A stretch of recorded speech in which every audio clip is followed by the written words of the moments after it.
So we all know that there's going to be an election in Canada in October, which is still a long way away. But we all know what's coming.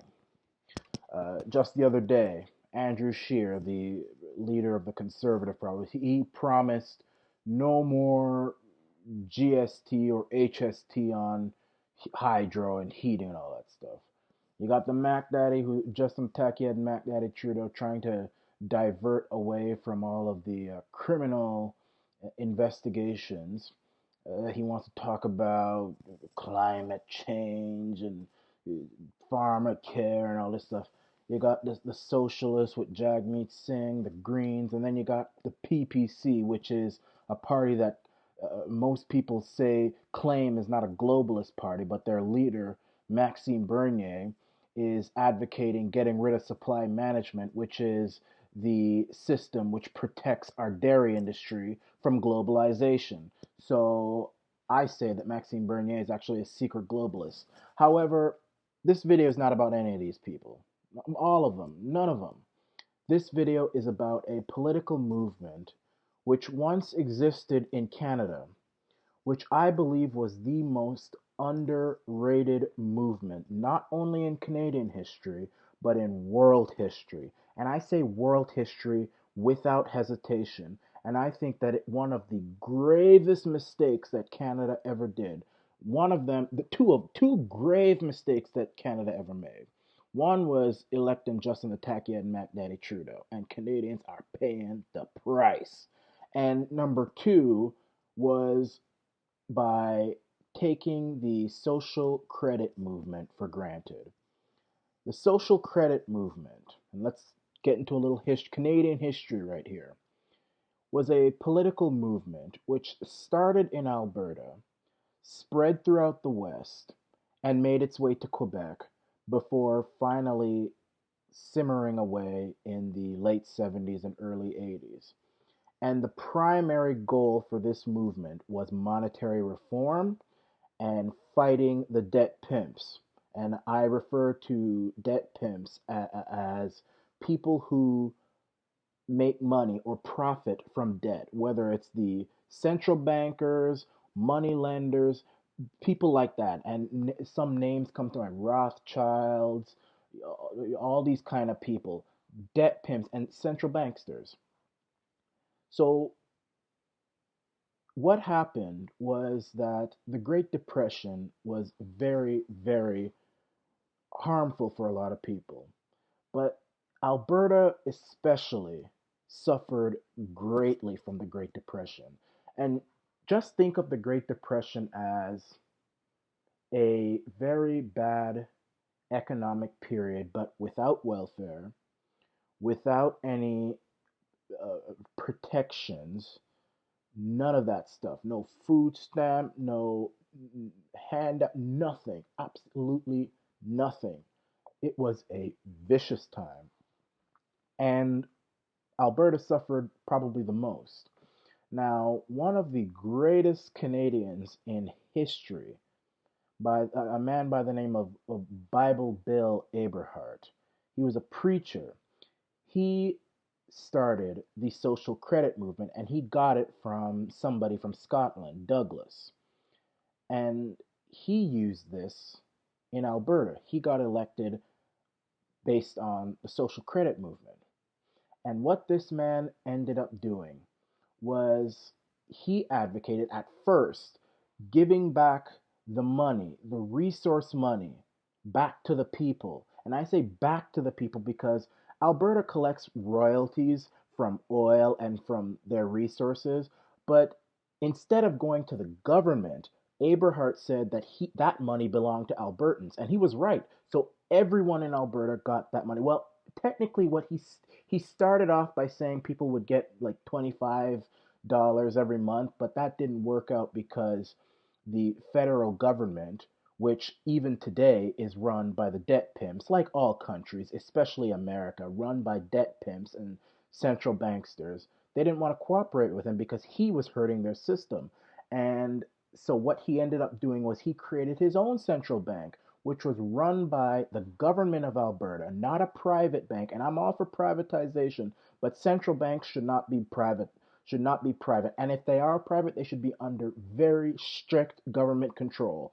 And I'll tell you why in a few minutes. But he created the Alberta Central Bank. It was called the ATB, and it's still around today, even though it has a lot less control than it does now.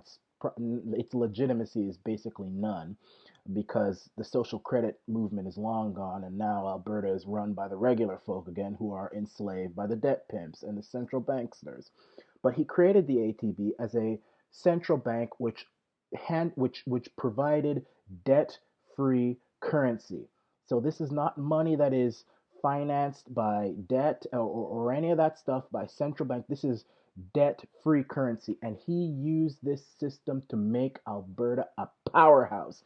That is why Alberta today is one of the greatest. In fact, I would say, I mean, I'm in Ontario, so I say Ontario is the greatest province, but Alberta is definitely a powerhouse. Before the Social Credit Party, Alberta was nothing. I mean, and if the Social Credit Party hadn't existed, Alberta would be nothing today. I mean, people would just be living in tents under the bridge. It'd be just a wintry dust bowl, a desert. I mean, people were hungry, dying on the street, no food, no nothing. He used this system. He created infrastructure, roads. He created the economy, the resource economy. I mean, Alberta just it shone and it was beautiful and wonderful and magnificent, and made Alberta the powerhouse that it is now. That is why all of the provinces in Canada, they bow down to Alberta because they know they have to, because it's so powerful. And British Columbia adopted the social credit model, and Saskatchewan, and then Quebec tried to, but ultimately what happened was that it received a lot of bad press, and you've got the media people and the federal politicians all calling the Social Credit Party a racist. It's anti-Semitic. It hates Jews, just like people are saying I hate Jews, which is not real. But all this sort of stuff, and then it just kind of lost its legitimacy. And then, of course, World War II happened, which was another war, which was created by banksters, central banksters, and I'll tell you why. And Adolf Hitler, what he did, and people said, you know what?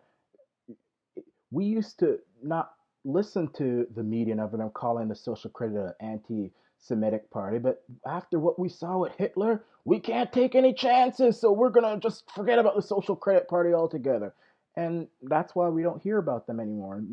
The only people who know about it are either the only people who know about it are people who lived through that time, and most Canadians don't know about it because they're either too young or they were around, but they didn't really care. Just like Canadians don't care about their country even now. They don't care. All they care about is superficial, touchy feely stuff.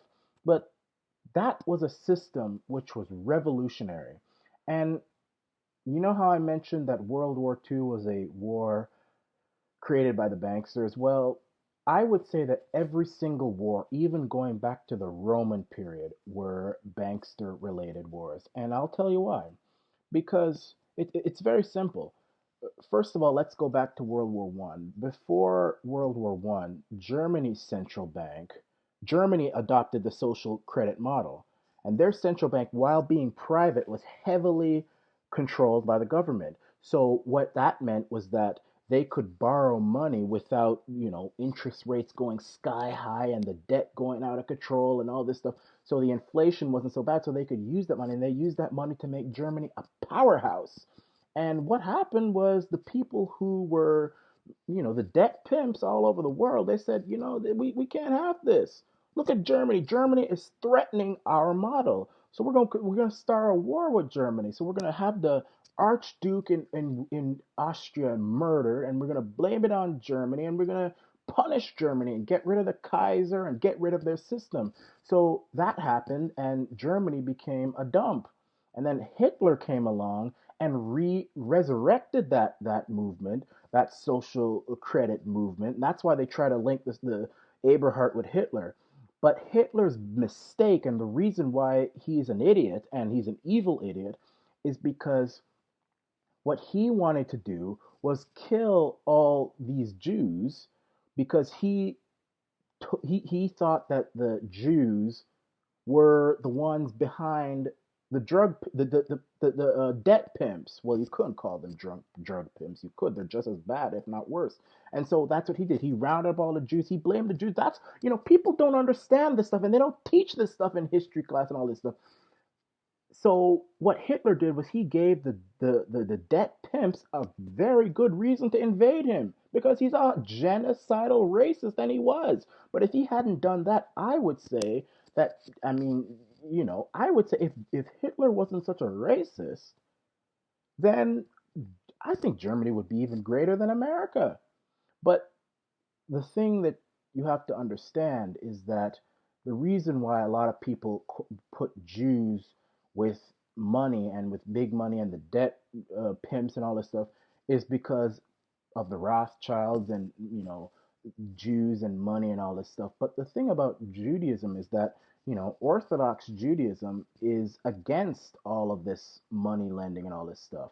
Just like Islam is also against it. And that's why you see a lot of wars in the Middle East, and you got America trying to so called liberate all these countries. Saddam Hussein, Bashar al Assad, they're trying to go into Iran, they went into Libya because they have systems, monetary systems, which go against the central banksters and the debt pimps. And Islam, even though I criticize Islam a lot, but I will say this, and a lot of people who are, who still drink the Kool-Aid of the mainstream media and of politicians about, constantly harping on about Islam, Islam, Islam. Yes, we can all agree Islam has a bunch of silly rules, but they are by no means the even half of the problem.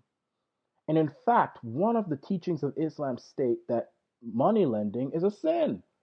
So that's why you see all these wars in the Middle East, Libya, Iraq, Syria, and all these places. And all that ends up happening is that you got a whole region that is so unstable, and you've got America constantly at the beck and call of Israel. It's a mess. So that's why my plea to all these politicians, don't give me crumbs. I want the cookie. Bring back the social credit model in this country, and let's start building an empire of a nation, just like Aberhart created an empire of Alberta, made Alberta a prosperous, wonderful province which could run very well on its own.